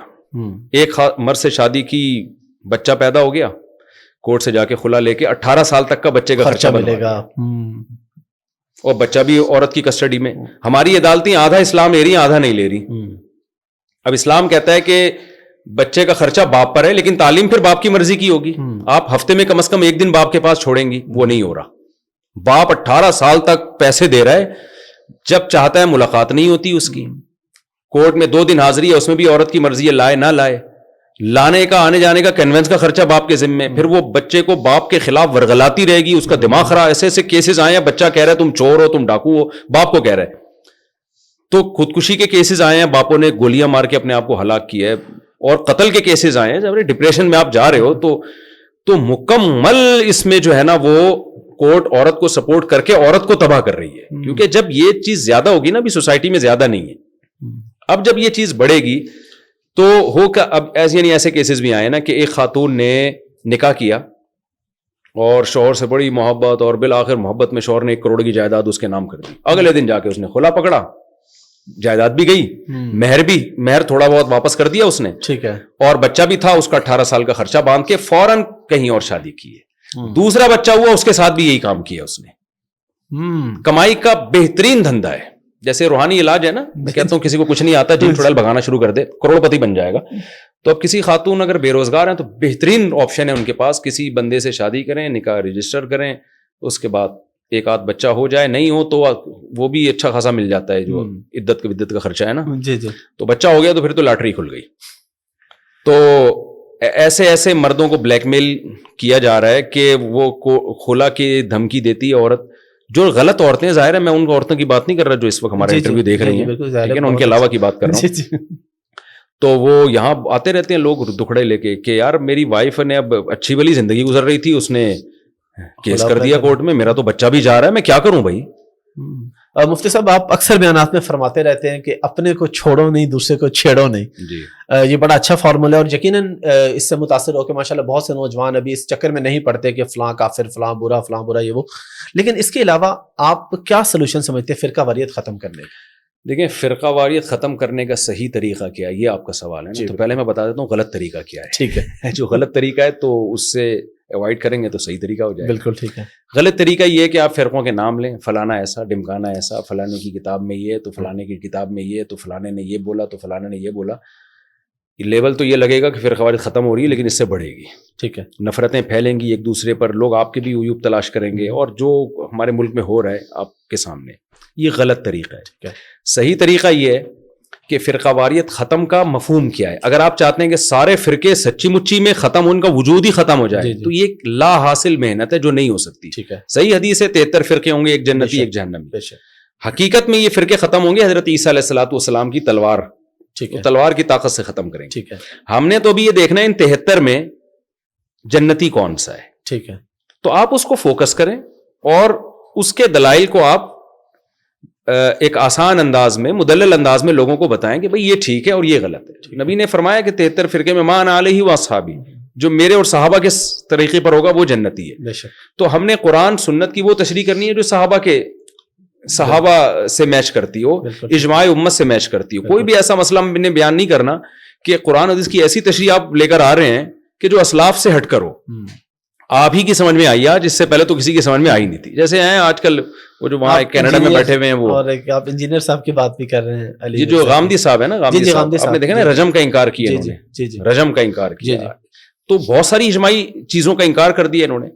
تو اس طرح کے اور بہت سارے اسکالر ہیں. میرا مقصد کسی خاص پہ, میں بھی وہی بات کر رہا ہوں, کسی پہ طنز نہیں کرنا, ٹھیک ہے نا. میں تو ایک اصول اور ضابطہ بیان کر رہا ہوں. تو ایسی تشریح قرآن و سنت کی جو اجماع امت کے خلاف ہے, آج تک کسی کے سمجھ میں نہیں آئی. آپ کہتے ہیں نہیں لایا ہے بھائی مارکیٹ میں, تو جو بھی کوئی نہیں لا رہا ہے نا مارکیٹ میں, اس کا مطلب وہ صحیح نہیں ہے. تو ما انا علیہ و اصحابی, پھر صحابہ کے بعد تابعین, پورا ایک سیٹ اپ چلا آ رہا ہے. تو ہم نے اس کو واضح کرنا ہے بھائی ہم تو قرآن اور سنت کی وہ تشریح جو صحابہ تابعین تبع تابعین امت جس پہ چلی آ رہی ہے صدیوں سے, اس سے ہٹے گا کوئی تو وہ اس 73 سے اس فرقہ ناجیہ سے نکل جائے گا. اس کو آپ نے اعتدال کے ساتھ بیان کرنا ہے, لوگوں کو اس پہ رکھنا ہے. تو جس کی قسمت میں ہدایت ہوگی آ جائے گا, نہیں ہوگی تو وہ جائیں. پھر وہ تو قرآن کہہ رہا ہے نا کہ وَمَن يَتَّبِعْ غَيْرَ سَبِيلِ الْمُؤْمِنِينَ, جو عامۃ المؤمنین کے راستے کو چھوڑ کے چلے گا نُوَلِّهِ مَا تَوَلَّىٰ, جہاں جا رہے ہیں ہم دھکیل دیں گے اس کو, جانے دیں گے, پھر اس کو سیدھا راستہ نہیں ملے گا کبھی. تو اس بات کو میں سمجھتا ہوں علماء اگر مثبت انداز سے بیان کرتے رہیں تو جس کی سمجھ میں آئے گا فمن شاء فلیؤمن ومن شاء فلیکفر. جب ایمان کفر کے بارے میں قرآن نے کہہ دیا زبردستی نہیں کر سکتے, تو آپ انہیں مسلک کو کیسے زبردستی تھوپ سکتے ہیں کسی کے اوپر. تو پازیٹیو وے میں آپ بیان کر دیں حق کیا ہے, باقی لوگوں کو چھوڑ دیں اپنے حال پہ. لڑائی دیکھیں یہ صرف یہ پاکستان میں ہے نا, سعودی عرب میں نہیں ہے یہ جھگڑا, مسقط میں نہیں ہے, دنیا میں جو یہاں پھٹے ہیں, حالانکہ فرقے تو وہاں بھی ہیں. مسقط میں اباضیہ ہے فرقہ جن کے بعض عقائد اہل سنت والجماعت کے خلاف ہیں, لیکن اتنی وہاں محبتیں ہیں, لگتا ہی نہیں ہے کہ کوئی الگ مسلک ہے. یہ سب آپ کو یہاں ملے گا. اس کی میں ایک مثال دیتا ہوں نا, وہ امریکہ میں ایک کتا تھا, اس نے کہا میں پاکستان جا رہا ہوں. کتوں کو بلایا, اس نے کہا مجھے یہاں دل نہیں لگ رہا, میں پاکستان جا رہا ہوں. تو کتوں نے کہا یار تجھے یہاں روزانہ شیمپو سے نہلاتے ہیں, تیرے گھر میں لاکٹ ہوتا ہے, تو تجھے پکڑ کے کھڑا ہوتا ہے وہ کتا لگ رہا ہوتا ہے تیرے سامنے, اتنا تجھے پروٹوکول دیا جاتا ہے, تو پاکستان جا رہے وہاں تو کتوں کی کوئی اوقات نہیں ہے. کہتا ہے یار بھونکنے کی جتنی وہاں اجازت ہے نا یہاں نہیں. تو ہمارے یہاں یوٹیوب پہ سب کو سب کچھ الاؤ ہے. اس کے لیے کوئی ضروری نہیں ہے کہ سرٹیفائیڈ مفتی ہو, کسی ادارے سے فارغ ہو, اس کے اسپیچ میں کہیں نفرت تو نہیں پھیل رہی, اسٹیٹ کے اگینسٹ تو نہیں کہیں جا رہا. وہ ایسے اسکالرز بھی ہیں جو آپ کو اسٹیٹ کا باغی بنا رہے ہیں. ہماری ایجنسیاں بھی کچھ نہیں کرتی. جب دیکھتے ہیں دھماکے شماکے شروع ہوتے ہیں نا, پھر ان لوگوں کو ہوش آتا ہے یہ ہو کیا رہا ہے. آپ ریاست ہی کی اگر حفاظت نہیں کر پا رہے ہیں تو مذہب تو آپ کو حفاظت کا حکم دیتا ہے نا, آپ کا اپنا ملک ہے آپ کے گھر کی طرح, آپ اس کو بچاؤ. تو اتنا زیادہ وہ اس میں یوں ہمارے یہاں کچھ ضرورت سے زیادہ آزادی ہو گئی ہے, تو اس کو تھوڑی سی لگام دینے کی ضرورت ہے. ویسے کوئی گنجائش ہے انجینئر صاحب سے صلح صفائی کی یا کوئی اس طرح؟ دیکھیں انجینئر صاحب سے میرا نہ کبھی پھٹا تھا نہ پھٹا ہے. انجینئر صاحب سے میرا علمی اختلاف تھا, جو ہے وہ تو بہت بیسک چیزوں کا اختلاف ہے, تو اس میں کیسے سلو ہو سکتی ہے ان اختلافات میں. باقی پھڈے کے تو ہم پہلے بھی قائل نہیں تھے, اب بھی قائل نہیں ہیں جھگڑے کے. میں نے تو سموسے پکوڑے اور کیا کیا دعوتیں دی ہیں ان کو, انہوں نے ایکسیپٹ نہیں کیا تھا. اچھا اگر وہ آئیں تو آپ کھلائیں گے نا سموسے؟ کیوں نہیں کھلائیں گے, آئیں تو 100 دفعہ کھلائیں گے. ٹھیک ہے. اور اگر وہاں پہ کبھی ہوتا آپ ادھر بھی سموسے لے جانے کو تیار؟ وہاں جانا, اب دیکھیں میں اگر وہاں گیا تو پھر وہی بات ہے کہ بحث, تو بحث کے میں تو پھر دیکھیں جب تک مجھے ایک تجربہ ہوا ہے اصل میں, یہ جو میں اتنا اس میں سینسٹیو ہو گیا ہوں نا, کہ جب بھی کسی سے بات کرنی ہے تو پہلے ریٹن میں چیزیں طے ہو جائیں. اس کی وجہ یہ ہے کہ حافظ صدیق صاحب جو اہل حدیث عالم تھے نا, ان سے میری طے ہوئی تھی بات چیت. طے یہ ہوا تھا کہ ٹھیک ہے آپ آ جائیں, ہم بیٹھ کے پہلے اصول اور ضابطے طے کر لیتے ہیں. ٹھیک ہے. تو حافظ صدیق صاحب آئے, انہوں نے وہیں مناظرہ شروع کر دیا, جو غلط کیا. نہ میرے پاس کتابیں تھیں, نہ ٹاپک متعین تھا, اور انہوں نے لائیو بھی میں نے ان کو چلانے کی اجازت دی. میں نے خود میرے خیال تھا کہ بیٹھ کے ہم شرائط طے کریں گے, ریکارڈ کریں گے اس کو. لیکن اتنا برا تجربہ ہوا نا مجھے کہ مجھے لگا انہوں نے میرے ساتھ بدترین خیانت کی ہے. تو میں پھر ہوشیار ہو گیا. میں نے کہا بھائی آئندہ جب بھی کسی سے بات ہو نا تو واٹس ایپ پہ نہیں, پبلکلی شرائط طے ہو, ٹاپک کیا ہے اور ٹائم کتنا ہوگا, یہ ساری چیزیں پبلکلی ہونی چاہیے تاکہ کسی کو بھی 2 نمبری کا موقع نہ ملے. تو میں نہیں کہہ رہا سارے اہل حدیث ایسے ہوتے ہیں جیسے حافظ صدیق صاحب نے کیا, تو لیکن انہوں نے بہت وہ مجھے ایک سبق سکھا دیا کہ آئندہ یہ حماقت نہیں کرنا. جو چیز پبلک میں جائے گی تو اس کا ایک ایک اسٹیپ پبلک کے سامنے پبلش ہونا چاہیے. ٹھیک ہے. سب کو پہلے سے پتا ہو, بند کمرے میں نہیں ہونا چاہیے وہ. ٹھیک ہے. مفتی صاحب داڑھی کے مسئلے پہ, کیونکہ بہت سارے آپ کو پتا ہے پاکستان میں لوگ کہتے ہیں کہ جی چھوٹی داڑھی بھی ٹھیک ہے. ایک تو داڑھی کے والے سے دونوں چیزوں کی وضاحت فرما دے, عام آدمی کے لیے داڑھی اور پھر امام کے لیے داڑھی. اور قاری طیب صاحب رحمہ اللہ نے اپنی کتاب میں چھوٹی داڑھی کو بھی کسی حد تک گنجائش دی ہے. اس کتاب میں نے خود پڑھا ہے, یہ میرے والد صاحب نے دکھایا مجھے. دیکھیں کوئی گنجائش نہیں ہے چھوٹی داڑھی, یوں کہیں کہ بالکل حلق کرنا بالکل موننے سے بہتر ہے کہ چھوٹی داڑھی رکھ لے. اس حوالے سے تو فرق کہیں گے, لیکن جو حدیث میں آرڈر ہے, حکم آیا ہے, وہ اعفاء اللحیٰ کا ہے. کسی بھی کوئی ایک حدیث بھی ایسی نہیں ہے جس میں داڑھی رکھنے کا حکم ہو. ٹھیک ہے. ہر حدیث میں اعفاء. ٹھیک ہے. اعفاء کا مطلب ہے اپنے حال پہ چھوڑ دو. ٹھیک ہے. تو اگر کوئی اہل حدیث کے قول کو لیتا ہے نا کہ ایک مٹھی تک بھی نہیں کاٹ سکتے, جی اس کے پاس تو دلیل موجود ہے. بہت سے اہل حدیث ہم نے دیکھے بہت بڑی بڑی داڑیاں ہوتی ہیں, اس کی تو پھر بھی کوئی دلیل ہے, لیکن چھوٹی کرنے کی تو کوئی حدیث میں دلیل نہیں ہے. اور عشر من الفطرہ حدیث میں آتا ہے کہ فطرت میں سے نیچر ہے, نیچر کے خلاف آپ چلیں گے تو بغاوت ہے نا, یہ تو ناجائز ہے. اس حدیث میں آتا ہے, آپ نے فرمایا کہ 10 چیزیں فطرت ہے, اس میں مونچھیں تراشنا, اس میں داڑھی کو بڑھانا, اعفاء اللحیہ, حلق آنا یعنی زیر ناف بالوں کا صاف کرنا, بغلوں کے بالوں کا صاف کرنا. تو کیا یہ ساری چیزیں سنت ہیں؟ اگر آپ چھوڑ دیں بغل کے بال, کلچر کا حصے, کلچر کی وجہ سے نبی نے حکم دیا. تو جس حدیث میں ناخن کاٹنے کا حکم ہے, آپ ناخن بڑھانا حرام ہے, آپ کی نماز نہیں ہوتی, اسی حدیث میں داڑھی بڑھانے کا بھی حکم ہے, اسی حدیث میں بغلیں صاف کرنے کا بھی حکم ہے. یہ داڑھیوں پہ آ کے یہ لوگ اٹک جاتے ہیں کہ چھوٹی کرنا جائز ہے, بغلوں پہ آگے نہیں اٹکتے.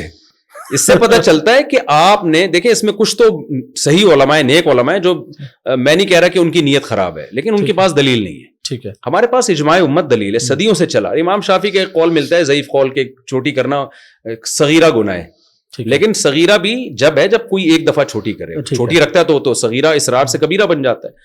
تو ایک قول ملتا ہے, لیکن تینوں ائمہ اور خود امام شافعی کا جو مفتہ بھی قول ہے فقہ شافعی میں, چاروں مذاہب میں, اور صحابہ تابعین, کوئی ایک نہیں آپ دکھا سکتے. ایسی چیز کو آپ کلچر کہہ کے ٹال دیں کہ بھی کلچر تھا, تو کلچر تو بال رکھنے کا بھی تھا, وہاں کیوں نہیں نبی نے اتنی تاکید سے حکم دیا؟ اچھا, بعض لوگ یہ کہتے ہیں کہ حدیث میں آتا ہے خالف الیہود والنصارى, یہود و نصارہ کی مخالفت کو داڑھی رکھو, تو اس پہ بھی بعض لوگ کہتے ہیں یہ یہودی اور نصارہ کی مشابہت کی وجہ سے اب تو بہت سے یہودی بھی داڑھی رکھتے ہیں. یہ بات بھی غلط ہے. نبی نے جو بتایا نا یہودی اور نصارہ کی مخالفت کرو, حدیث کا یہ قطعاً مطلب نہیں ہے کہ یہودی رکھنا شروع کر دیں تو تم کٹانا شروع کر دو. مطلب یہ کہ بری چیز ہے جو یہود و نصارہ کرتے ہیں, تم نے برائی میں ان کی مخالفت کرنی ہے, اچھائی کو پروموٹ کرنا ہے, اعفاء لحیٰ پہ عمل کرنا ہے. اور ویسے بھی آج کل بھی زیادہ تر یہودی اور عیسائی رکھتے نہیں ہیں, بہت کم, چند مذہبی قسم کے لوگ رکھتے ہیں. میں نے الحمدللہ پرانی آسمانی کتابوں کا بھی طلب علمی کے دور میں مطالعہ کیا ہے.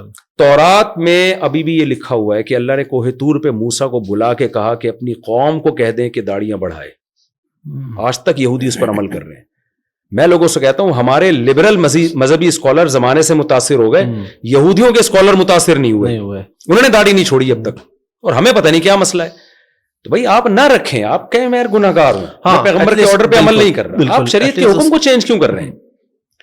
تو 150-200 سال پہلے علامہ شامی ابن عابدین جو فقہ حنفی کے بڑے مستند ایک مفتی سمجھے جاتے ہیں, جن کو بہت آدھی دنیا نے ان کو فالو کیا ہے, ان کے یہ الفاظ ہیں کہ داڑھی ایک مٹھی سے کم کرنا یا بالکل منڈا دینا, کما یفعلہ بعض المغاربۃ والمخنثۃ من الرجال فلم یبحہ احد. وہ 150-200 سال پہلے یہ لکھ رہے ہیں کہ جیسے کہ اہل مغرب کرتے ہیں, یا کچھ وہ مرد جو عورتوں کی مشابہت کرتے ہیں, وہ مرد جو چھوٹی داڑھی کرتے ہیں یا شیو کرتے ہیں, اس کو کسی نے بھی حلال قرار نہیں دیا. یعنی اس وقت 200-250 سال پہلے روئے زمین پر کوئی ایک مفتی بھی نہیں تھا جو اس عمل کو جائز کہتا ہو. اجماع امت خود ایک مضبوط دلیل ہے. حدیث میں آتا ہے میری امت گمراہی پہ جمع نہیں ہو سکتی. تو میں نے ابن عابدین رحمہ اللہ کا قول دلیل کے طور پہ پیش نہیں کیا, میں نے ان کی نیوز کے طور پہ پیش کیا. اس وقت روئے زمین پر کوئی بھی, حدیث میں آتا ہے امت گمراہی پہ جمع نہیں ہو سکتی, تو کیسے جمع ہو گئی اتنی بڑی امت؟ تو ہم اصل میں کلچر سے متاثر ہوئے ہیں. اب بجائے کلچر کو چینج کرنے کے ہم خود چینج ہو رہے ہیں. تو اسلام کو بھائی چھوڑ دو, آپ نے نہیں رکھنی آپ نہ رکھیں. اسلام کو نہ, بہت سارے کام وہ بھی تو آپ نہیں کر رہے نا. اسلام نماز تو فرض ہے, وہ تو ارکان کا نام ہے, وہ تو اب اگر کوئی امام یعنی اگر چھوٹی داڑھی والا, ہاں اب رہا مسئلہ امام کا, نماز تو ہر فاسق کے پیچھے بھی ہو جاتی ہے, لیکن یہ کہ امام ظاہر ہے ایسا ہونا چاہیے نا جو شریعت کو خود تو فالو کرتا ہو نا. امام کی سلیکشن میں تو یہ چیز دیکھی جائے گی کہ وہ شریعت کو فالو کر رہا ہے کہ نہیں کر رہا. ٹھیک ہے, تو اس میں تو داڑھی بھی دیکھی جائے گی, اس کے جو ہے وہ کسی علانیہ کبیرہ گناہ میں مبتلا نہ ہو, یہ بھی دیکھا جائے گا. لیکن اگر کوئی بغیر داڑھی والا نماز پڑھاتا ہے, نماز تو پھر ہر ایک کے پیچھے, ہر جو صاحب ایمان ہے اس کے پیچھے ہو جاتی ہے, لیکن اپنے اختیار سے ایسے شخص کو امام بنانا ٹھیک نہیں ہے. ایک اور بڑا اہم مسئلہ آج کل جو چلتا ہے ٹیسٹ ٹیوب بیبی کا, اب اس میں ضمن ایک اور چیز شامل ہو گئی ہے کہ اب ڈاکٹرز اس چیز پہ بھی آ گئے ہیں کہ آپ نے بیٹا یا بیٹی یہ بھی آپ کے اختیار میں ہے, اور جڑوا بچے بھی آپ کے اختیار میں ہیں. 100% تو نہیں, ظاہر ہے وہ تو اللہ کے اختیار میں, لیکن آپ اس کا پروسیس کر سکتے ہیں. اس پہ شریعت کیا گنجائش ہے؟ ٹیسٹ ٹیوب بیبی پہ ہم نے تقریباً 8-10 سال پہلے پورا علماء کا پینل بیٹھا تھا, بہت اس پہ لمبی چوڑی تحقیقات ہوئی. اس کا خلاصہ یہ کہ بلا ضرورت شدیدہ یہ عمل جائز نہیں ہے. ٹھیک ہے, کیونکہ نیچرل نہیں ہے, اور اس میں سطر بھی کھلتا ہے, اور بہت سارے ایسے کاموں کا ارتکاب ہوتا ہے جس کو شریعت کے مزاج کے بالکل خلاف ہے. ٹھیک ہے, لہذا یہ عام حالت میں اس کی اجازت نہیں ہے. ٹھیک ہے, یہ ان جوڑوں کے لیے اس کی گنجائش ہے جن کے اولاد ہو ہی نہ رہی ہو. ڈاکٹر کہہ دے کہ جی آپ کے نہیں ہو سکتی اولاد جب تک یہ پروسیس نہیں, یا تجربے سے پتہ چل گیا شادی کو 8-9 سال ہو گئے نہیں ہو رہی اولاد, تو ان کے لیے بقدر ضرورت اس کی گنجائش ہے. ٹھیک ہے, تو اور اس میں بھی اس کا پورا اہتمام کیا جائے کہ مرد اور عورت میاں بیوی کا اسپرم ہو. ٹھیک ہے, یعنی اس میں بے-احتیاطی نہ ہو, کیونکہ نسب میں خلل اسلام کسی قیمت پہ برداشت نہیں کرتا. بالکل. یہ نہیں ہونا چاہیے کہ جی شوہر کا اسپرم ہے اور بیوی کا ایگ ہے اور وہ کسی اور عورت کے رکھوا دیا. یورپ میں اور انڈیا میں اس طرح ہو رہا ہے, سیروگیسی جی بالکل ہو رہی ہے. تو یہ جائز نہیں ہے, کیونکہ ماں کے مصداق میں پھر اختلاف ہو جائے گا. باپ کا تو پتہ ہے, ماں قرآن نے ماں کے جو حقوق بیان کیے ہیں, حملتہ امہ کرہا ووضعتہ کرہا وحملہ وفصالہ 30 شہرا. ماں کی ڈیفینیشن 3 چیزیں ہیں, اسی کے گوشت پوشت سے بناؤ, اسی نے پیٹ میں سنبھالا اور اسی نے دودھ پلایا. ٹھیک ہے. تو اب بلڈ کسی اور کا استعمال ہو رہا ہے, خون کسی اور کا, پیٹ کسی اور کا ہو رہا ہے, تو ماں کے مصداق میں گڑبڑ ہوگی. بالکل ٹھیک ہے کہ اس کی حقیقی ماں, ویسے تو حقیقی ماں وہی ہے جس کا اسپرم استعمال ہوا ہے, لیکن پھر بھی گوشت پوشت پورا یعنی جو ہے نا کسی اور کا یوز ہوا ہے. تو رضاعت کے مسئلے کو اس پہ قیاس نہیں کر سکتے. وہ تو بچہ پیدا ہو گیا نا, اس کے بعد دودھ پلا رہی کوئی اور عورت, لیکن یہاں تو بچے کی جو کنسٹرکشن ہے نا اسی میں خلل پیدا ہو رہا ہے نا. تو اس لیے ماں اور باپ میں کے نسب میں خلل نہیں ہونا چاہیے.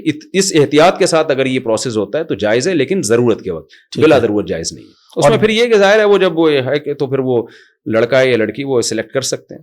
اچھا وہ کر سکتے ہیں, اس کے اندر اس کے ناجائز ہونے کی کوئی دلیل نہیں ہے. ٹھیک ہے. لیکن اس میں یہ ہے کہ اگر یہ عمل زیادہ ہو گیا, اول تو زیادہ اگر شرعی حدود میں رہ کے کریں گے زیادہ ہوگا نہیں, کیونکہ نارمل تو اکثر نیچرل جو اللہ نے ایک نظام رکھا ہے اسی سے ڈلیوری ہو جاتی ہے. تو ان جوڑوں کے لیے تو یہ جائز ہی نہیں ہوگا. ٹھیک ہے. یہ اشکال یہ نہیں ہوتا ہے نا کہ اگر یہ اس کی اجازت دی جائے پھر تو لڑکیوں کا گروتھ ریشو گر سکتا ہے نا. سب لڑکے ہی چاہتے ہیں, بہت کم لوگ لڑکیاں چاہیں گے, تو یہ تو لڑکیوں کا ریشو بہت کم ہو جائے گا. تو یہ لوگ جب سوال پوچھتے ہیں تو ہم ان کو یہ بتاتے ہیں کہ دیکھیں یہ نارملی یہ جائز نہیں ہے. ٹھیک ہے. حرام ہے, ناجائز ہے. یہ ان لوگوں کے لیے جائز ہے جو جن کو بہت ضرورت ہو. ظاہر ہے وہ 1% بھی نہیں ہوتے جن کی اولاد نہ ہو رہی ہو, 1% ہوتے ہیں. جب وہ پروسیس کریں گے تو وہ کر لیں گے. لیکن اگر خدا نخواستہ کسی سوسائٹی میں یہ ایسے جوڑے زیادہ ہو جائیں تو پھر گورنمنٹ کو قانون سازی کرنی پڑے گی. لیکن آج کل تو ایسے بھی ہو رہا ہے نا کہ کسی کے نیچرل بچے ہو رہے ہیں, 3-4 بیٹیاں ہوگی, اب وہ اس پروسیس پہ اس لیے جاتا ہے کہ بیٹا. یہ ناجائز ہے, بالکل ناجائز ہے. اس سے گروتھ ریشو پہ فرق پڑے گا. یہب لمن یشاء اناثا ویہب لمن یشاء ذکور. قرآن کہتا ہے میں جس کو چاہتا ہوں بیٹے دیتا ہوں, جس کو چاہتا ہوں. اس کے نیچرل پروسیس سے فائدہ یہ ہو رہا ہے کہ ایک بیلنس ہے. تو اگر اس طرح لوگوں کو اجازت دے دی جائے تو یہ بیلنس خراب ہو جائے. چائنا اور انڈیا میں دیکھیں نا, وہ لڑکیوں کو پیدا ہونے سے روک دیتے ہیں, وہاں حکومت قانون سازی کرتے کرتے. چائنا میں تو کہا جا رہا ہے لڑکیاں ہی نہیں ملیں گی شادی کے لیے لوگوں کو, بہت حالات خراب ہو گئے. تو آپ قدرت کے کاموں میں ٹانگ نہیں اڑا سکتے اس طریقے سے. تو ضرورت تقدر بقدر الضرورہ, ضرورت کو ضرورت کی حد تک ہی رکھا جائے گا. اس طرح نہیں ہے کہ آپ کے نیچرل اس سے عمل ہو رہا ہے تو پھر آپ صرف بیٹے کی لالچ میں جا کے جناب یہ ایک پروسیس کروا لیں, تو وہ پروسیس ہی آپ کے لیے حرام ہے. اور اگر ایک نیچرل پروسیس ہو رہا ہے آپ کا, اس میں پتہ کروانا کس حد تک جائز یا ناجائز ہے کہ آپ 5ویں پتہ کروانا جائز ہے, لیکن ایک فضول اور عبث حرکت ہے. ٹھیک ہے. ڈاکٹر بھی جو سمجھدار ہیں وہ نہیں بتاتی ماؤں کو. دیکھیں میں تو کہتا ہوں یار اللہ آپ کو جتنی بھی بیٹیاں دے دے, جتنے بھی بیٹے دے دے, اللہ پہ چھوڑ دو نا. جب آپ اللہ پہ اعتماد توکل کرتے ہیں اس میں برکت ہوتی ہے. آپ نے خود جا کے بیٹا پیدا کروا لیا, کیا بھروسہ وہی کل آپ کا گریبان پکڑے. آپ کو اللہ نے 6 بیٹیاں دے دی, بے شک آپ ان کی مشکلات میں تھے, آپ شادیاں نہیں ہو پائیں, تعلیم نہیں ہو پائی, آپ غریب تھے. قیامت میں آپ اللہ کو کہہ تو سکیں گے اللہ یہ میری سلیکشن نہیں تھی, یہ تیری تھی.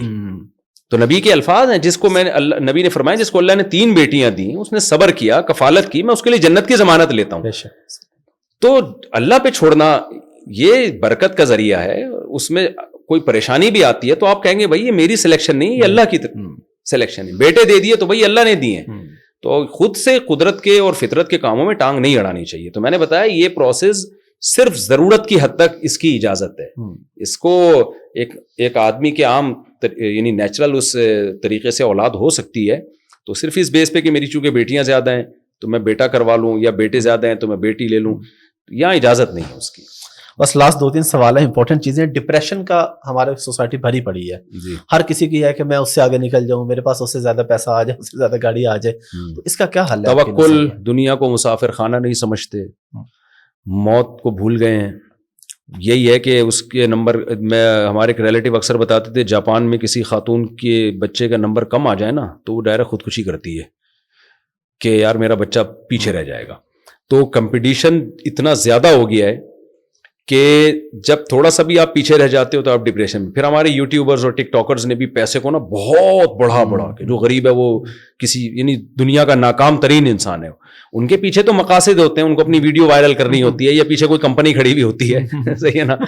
تو لیکن ہمارے پیغمبر کی تعلیمات, دنیا مسافر خانہ ہے, اللہ دے دے پیسہ تو ٹھیک ہے بھائی, نہیں دے تو صبر کرو, قبرستان جایا کریں نا. حدیث میں آتا ہے فزورها فإنها تذکر الآخرہ, كنت نہیتکم عن زیارت القبور فزورها فإنها تذکر الآخرہ, میں نے تمہیں قبرستان جانے سے منع کیا, اب جایا کرو, آخرت یاد. تو جب بھی آپ کے دل میں آئے نا کہ وہ آگے نکل گیا, وہ یوں ہو گیا, تو قبرستان جائیں, بولے آئے گا یہیں پہ بھائی, تھوڑے دنوں میں اور اس کا انجام سیم ہونے والا ہے.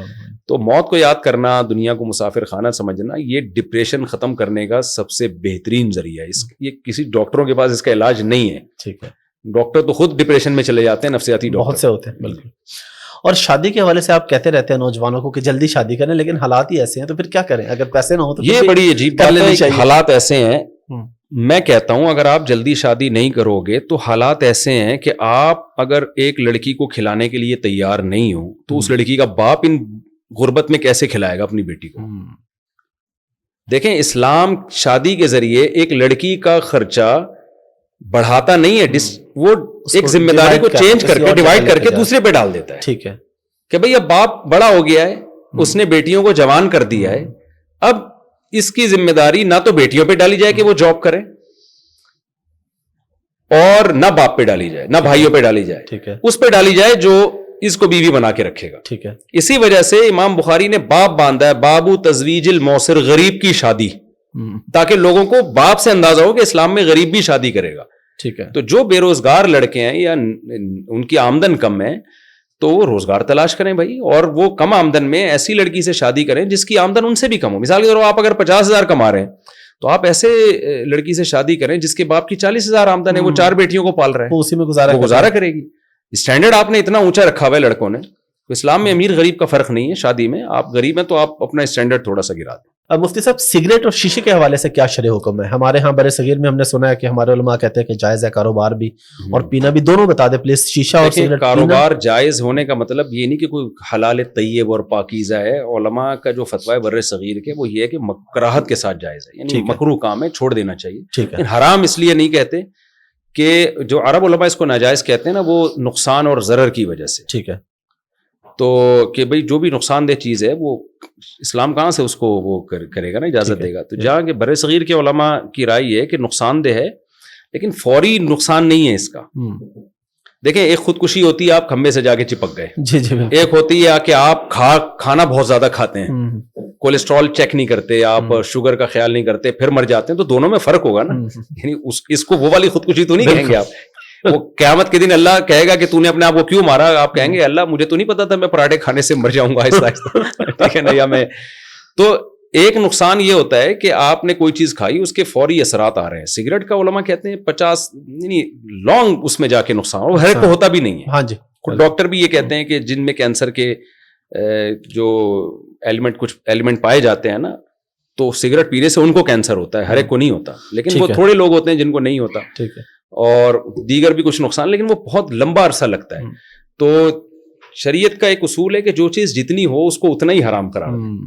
تو اس کو آپ سگریٹ کو اس طرح سے حرام قرار دے دیں جیسے کوئی زہر پی رہا ہے, زہر پی کے اپنے آپ کو مار رہا ہے. تو دونوں میں فرق ہے. تو اس کے لیے ایک بیلنس لفظ استعمال کیا مکروہ کا. ٹھیک ہے. کہ اس طرح حرام نہیں ہے جیسے آپ چرس پی رہے ہیں یا ہیروئن پی رہے ہیں, لیکن مکروہ ہے کیونکہ نقصان بہرحال ہوتا ہے, آج نہیں تو کل ہوگا. تو نقصان دہ ہونے کی وجہ سے اس کو ایسے حلال طیب بھی نہیں کہا ہے, اور چونکہ چرس اور ہیروئن جیسا نہیں ہے تو لہذا اس کو حلال بھی نہیں کہا. تو مکروہ کا لفظ ایک بیلنس لفظ ہے. تو وہ اس لیے ہم یہ کہتے ہیں کہ نہ پئیں, نہ پینے دیں, بچوں کو منع کریں. کہتے ہیں دنیا میں ایک ہی پروڈکٹ ہے جس پہ سچ لکھا جاتا ہے کہ سگریٹ صحت کے لیے نقصان دہ ہے, ورنہ جھوٹ بولا جاتا ہے اپنی چیزوں کو بکوانے کے لیے. تو پروموٹ نہیں کرنا چاہیے. میرے پاس بھی لوگ آتے ہیں, ہم سگریٹ کی دکان کھول رہے ہیں, کوئی اور کام کر لو یار, لوگوں کو کسی اچھی چیز پہ لگاؤ. کاروبار کی بات ہو رہی ہے, آپ نے اپنا کاروبار کیوں ختم کر دیا جو شہد کا آپ کا تھا؟ میرا شہد کا ختم کیا, باقی ختم نہیں کیا. جی جی, شہد کا اسپیسیفکلی کوئی خاص وجہ تھی یا ویسے ہی بس چل نہیں رہا تھا؟ اچھا. تو آپ کے لیے تو بڑا آسان تھا اس کو چلانا. صرف بس میں نہیں چاہتا اپنے نام کو چلانا تھا. وہ تو میں 15 سال سے لوگ کہہ رہے ہیں کہ آپ مسجد میں بتا دیں لوگوں کو, مسجد میں, اور وہ تو دھڑا دھڑ بھی ظاہر ہے ان چیزوں کو, مذہب کو اس کے لیے میں نہیں سمجھتا استعمال کرنا جائز ہے.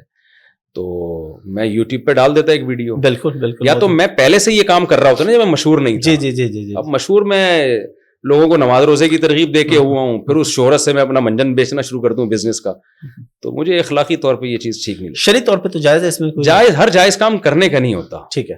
دیکھیں شرعی طور پر تو گٹر صاف کرنا بھی جائز ہے نا, ٹھیک ہے, کہ میں بھنگی بن کے لوگوں کے پیسے کماؤں, اخلاقی طور پہ اچھا نہیں لگے گا. تو ہر جائز کام ٹھیک نہیں ہوتا.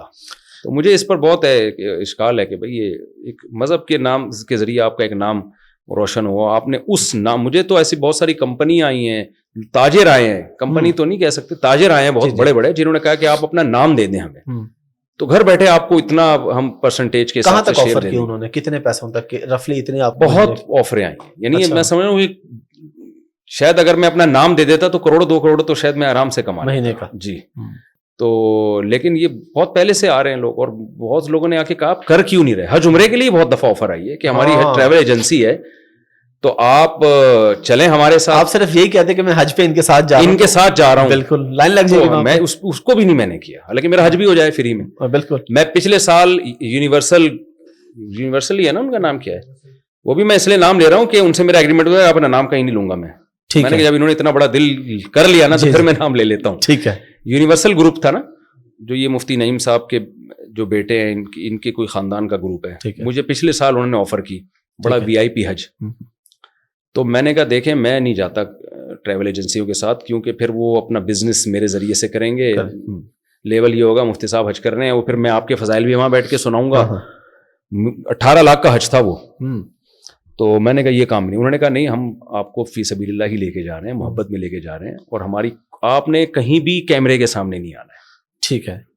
تو میرے کچھ ریلیٹیو بھی ہیں ان کے جاننے والے, انہوں نے بتایا کہ واقعی بہت مخلص لوگ ہیں, اور یہ اخلاص ہی کے ساتھ علماء کو لے کے جاتے ہیں. پھر میں نے حامی بھری اسی نیت سے کہ چلو حج بھی ہو جائے گا, پھر اس دوران جو ہمیں لوگ ملیں گے ان میں تبلیغ کا موقع مل جائے. بہت اچھا موقع ہوتا ہے, اور واقعی انہوں نے مجھے بالکل کیش نہیں کرایا, لیکن پھر ہم نے بھی تھوڑا سا ایک اخلاقی ذمہ داری کی, پھر ہم نے ان کو پروموٹ کیا. میں نے کہا یار آپ نے تو نہیں کہا, لیکن اب میرا فرض بنتا ہے. لیکن یہ جب آپ اتنے اچھے ہو, آپ نے پلان کر کے یا کوئی معاہدہ کر کے تو نہیں کیا نا. تو معاہدہ کر کے نہیں, تو وہ میں نے اخلاقی طور پر پھر میں نے کہا یار آپ نے اتنا بڑا دل کیا تو میں ویسے ہی, لیکن ان کو ضرورت بھی نہیں ہے, وہ اتنی یعنی ان کا ویسے اتنا بزنس ہے کہ ان کو کسی کے پروموٹ کرنے سے ان کے صحت پہ اثر نہیں پڑتا. ماشاء اللہ. مفتی صاحب آپ نے سنا ہوگا آج کل خودکشیاں کچھ واقعات ہے کہ آن لائن ایک ایپ تھی, وہ قرضہ دیتے تھے لوگوں کو, قرضہ دے کے پھر وہ بلیک میل کرتے تھے.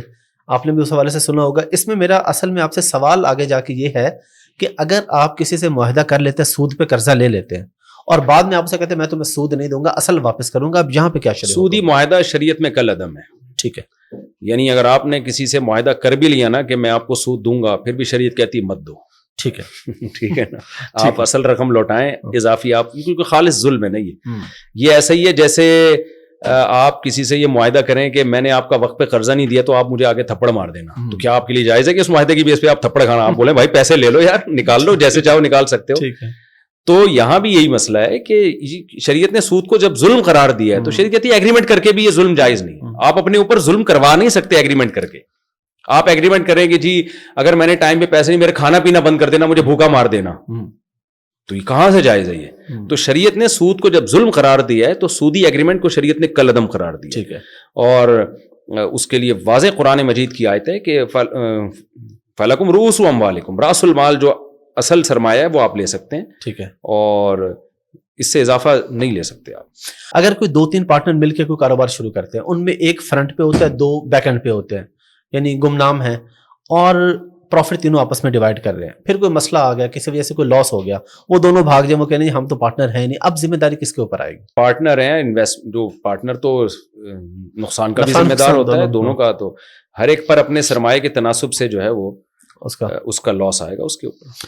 اچھا, آخری سوال اور بڑا ہی امپورٹنٹ نوجوانوں کے حوالے سے, ڈراپ شپنگ اور نیٹ ورک مارکیٹنگ. کہ آپ ایک سے ایک بندہ لے کے آئیں. نیٹ ورک مارکیٹنگ بالکل حرام ہے, ناجائز ہے. اس کو جو لوگ پروموٹ کر رہے ہیں ان کو خدا سے ڈرنا چاہیے, یہ بالکل ناجائز ہے.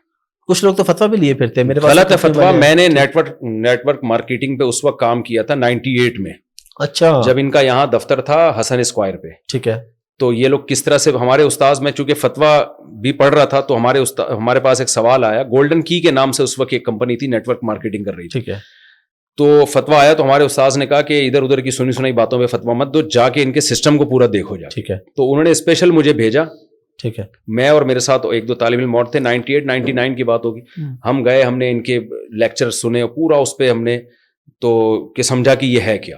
ٹھیک ہے. تو اس کا خلاصہ یہی ہے کہ آپ ایک چیز 4 آدمیوں کو بیچتے ہو یا 5 آدمیوں کو. جی جی. اب آپ یعنی دیکھیں میرے پاس ایک چیز ہے, ایک گھڑی ہے, اس کی قیمت فار ایگزامپل 500 روپے فرض کر لیں آپ. ٹھیک ہے. اب یہ گھڑی کی بھی پبلسٹی ہو گئی ٹھیک ہے, لیکن میری نہیں تھی. وہ ہوا ہے کہ جنہوں نے مجھے گفٹ دی نا, ان کی کمپنی ہے. تو ایسے میں کہیں انٹرویو دے رہا تھا تو وہ ایک نیچے کمنٹس کیے ہوئے تھے, یار یہ آپ نے فلاں کمپنی کی گھڑی میں. تو جنہوں نے گفٹ دی میں نے کہا دیکھ لو بھائی, فری پھوکٹ میں آپ کی مارکیٹنگ, میری نیت نہیں تھی, مارکیٹنگ ہو گئی. اچھا خیر, تو اس کا اب میں گھڑی بیچنا چاہتا ہوں, مجھے پتا ہے 500 روپے کی ہے مارکیٹ میں فرض کریں. ٹھیک ہے. تمیز سے نہیں بکے گی, وہ کوئی بھی نہیں لے گا. ٹھیک ہے. اب یہ جو ہوس جن کا ہے نا کہ غلط طریقے سے ہم نے پیسہ کھینچنا ہے, جی جی جی, ان کا یہ مائنڈ ہے کہ یار ٹھیک ہے, یہ 500 روپے سے زیادہ اس کی ویلیو نہیں ہے, کوئی بھی نہیں لے گا. تو وہ چند شاطر دماغ بیٹھے, انہوں نے کہا کہ یار اس کو نا جب سیدھی انگلی سے گھی نہیں نکلتا تو ٹیڑھی انگلی سے نکالا جاتا ہے. انہوں نے کیا کیا, یار یہ 4 آدمیوں کو ہم بیچتے ہیں, بولتے ہیں کہ یہ ہم سے خریدو. ان کو ہم ایک آفر کرتے ہیں کہ ہم نے تو تم چاروں کو یہ پہنا دی ہے. کوئی بھی چیز نے پہنانا جو کراچی کی اصطلاح ہے اس معنی میں پہنا دی ہے. اب ہم تمہیں لالچ یہ دیتے ہیں کہ تم نے بھی ہر ایک شخص نے 4 کو پہنا دی نا, تو ان کا کمیشن بھی تمہیں ملے گا. ٹھیک ہے. یہ شرطی فاسد ہے. ٹھیک ہے. ایک آدمی اپنا پیسہ داؤ, اور اس چکر میں 500 کی گھڑی وہ 2000 کی لے رہا ہے. بالکل. اب یہ جو 1500 4 آدمی لوگ داؤ پہ لگا رہے ہیں, یہ اس لالچ میں کہ ہم آگے 4 کو یہ پہنا دیں گے, پہنا دیے تو یہ 1.5 نکل آئیں گے, زیادہ نہیں ہے تو یہ ڈوب جائیں گے. ڈوب جائیں گے, بالکل ایسے ہی. تو یہ کسی شرعی اصول کے تحت پیسہ کمانے کا نہیں ہے وہ. اچھا اس میں کہتے ہیں لوگ نقصان کیا ہو رہا ہے بھائی, سب کو فائدہ ہی ہو رہا ہے نا, لاس کیا ہو رہا ہے کس کو؟ لاس ان آخر میں لوگوں کو ہوگا جن کو 4 پہنانے کے لیے بندے ملیں گے نہیں, تو ان سب کا پیسہ سیمنٹ کے نا ان ہاتھوں میں آئے گا. تو اس پہ جامعۃ الرشید کا بھی فتویٰ ہے, بنوری ٹاؤن کا بھی ہے, دارالعلوم کورنگی کا بھی, جتنے بڑے بڑے ادارے ہیں سب کا باقاعدہ فتویٰ ہے کہ یہ ناجائز ہے. اس کو دیکھیں جائز ہونے کے مفتی تو آپ کو پاکستان میں پتھر اٹھائے مل جاتے ہیں. ایسا ہی ہے. اور یہ بھی نہیں پتا ہوتا کسی مفتی نے دیا بھی ہے کہ نہیں دیا. ہمارے یہاں کوئی معیار تو ہے نہیں, گورنمنٹ تو ان چیزوں کو وہی نہیں کرتی کہ کون سے مستند ادارے ہیں. کوئی بھی اٹھے گا, لکھ دیا فتویٰ اور نیچے لکھ دیا مفتی فلاں, تو لوگ کہتے ہیں مفتی صاحب کا فتویٰ, اسٹیمپ بھی مل جاتی ہے, کوئی بھی جا کے بنا لے, ٹھوک دو. تو لیکن یہ ناجائز ہے, اس کو نہیں پروموٹ کرنا چاہیے, غلط چیز ہے.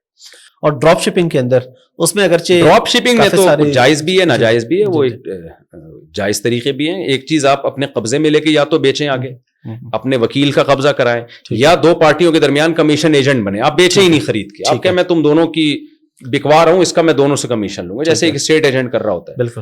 تو اس طرح سے یہ جائز ہوگا, ورنہ ادروائز ایک چیز آپ کے قبضے میں ہے نہیں اور آپ نے خرید کے اس کو آگے بیچ دی, تو وہ صحیح حدیث ہے اس بارے میں, لا تبیع ما لیس عندک, کہ جو چیز تمہارے پاس نہیں ہے وہ آپ بیچ نہیں. صرف خرید لینا کافی نہیں ہے, ملک آپ کا قبضہ بھی ہونا چاہیے. جو منقولی اشیاء ہیں, موو ایبل جو اشیاء ہوتی ہے نا, ان میں قبضہ. جو پلاٹ وغیرہ اس میں تو صرف خرید لینا کافی ہے, اس میں پریکٹیکلی قبضہ اس میں, اس کے بغیر بھی آپ آگے بیچ سکتے ہیں. لیکن جو موو ایبل چیزیں ہیں, ان میں جو منقولی اشیاء ہیں, ان میں جب تک آپ کے قبضے میں وہ نہیں آ جاتی تو آپ آگے بیچ نہیں سکتے. قبضے کا مطلب یہ نہیں کہ آپ کی جیب میں آئے, یعنی اتنا ہو کہ جیسے آٹے کی 10 بوریاں کسی دکان میں رکھی ہوئی ہیں, تو آپ کو پتا ہو یہ والی بوری وہ تھوڑا سا سائڈ پہ لگا دیں, یعنی اس کو کہتے ہیں آپ کے رسک میں آ جائے چیز, کہ اب وہ اگر ہلاک ہوئی تو آپ کا نقصان ہوگا. اس کنڈیشن میں چاہے 1 سیکنڈ کے لیے آئے, وہ اگلے ہی سیکنڈ میں آپ بیچ دیں, لیکن کم سے کم ایک دفعہ آپ کے رسک میں آنا ضروری ہے. ٹھیک ہے, کیونکہ صحیح احادیث میں یہ بات ہے کہ جو جس چیز کا آپ زمان نہیں اٹھاتے آپ اس پہ پروفٹ نہیں لے سکتے. ٹھیک ہے. مثال کے طور پہ دیکھیں, آپ کے پاس ایک پین رکھا ہوا ہے, ٹھیک ہے, یا موبائل ہے, میں نے یہ موبائل آپ کے اس کیمرہ مین کو بیچ دیا, میں نے ابھی آپ سے خریدا نہیں ہے, ویسے ہی پوچھا یہ کتنے کا ہے, آپ نے کہا یار 1 لاکھ کا ہوگا, میں نے 1.5 لاکھ کا ان کو پہنا دیا. ٹھیک ہے. اس کے بعد میں آپ سے خرید رہا ہوں, ٹھیک ہے, اور میں بیچ رہا ہوں, یہ ناجائز ہے. ٹھیک ہے. وجہ اس کی ہے کہ جب میں نے ان کو بیچا, میں نے 50,000 یہاں سے کمائے, ٹھیک ہے, اس وقت یہ چیز آپ کے زمان میں تھی, میرے زمان میں نہیں تھی, یعنی چوری ہو جاتی تو آپ کا نقصان تھا. ٹھیک ہے. اب میں کیا کر رہا ہوں, میں زمان کسی چیز کا رسک اٹھا نہیں رہا, پروفٹ کما رہا ہوں میں. اسلام یہ کہتا ہے کہ کم سے کم 1 سیکنڈ کے لیے آپ اپنے قبضے میں لیں اس کو. ٹھیک ہے. بے شک پھر امانت کے طور پہ آپ کے پاس رکھوا دوں, اس لیے کہ اب اگر یہ چوری ہوگی تو میرا نقصان ہوگی. ٹھیک ہے. تو کم سے کم یعنی 1 سیکنڈ کے لیے بھی نا کسی بھی چیز پہ وہ حالت آنی چاہیے کہ وہ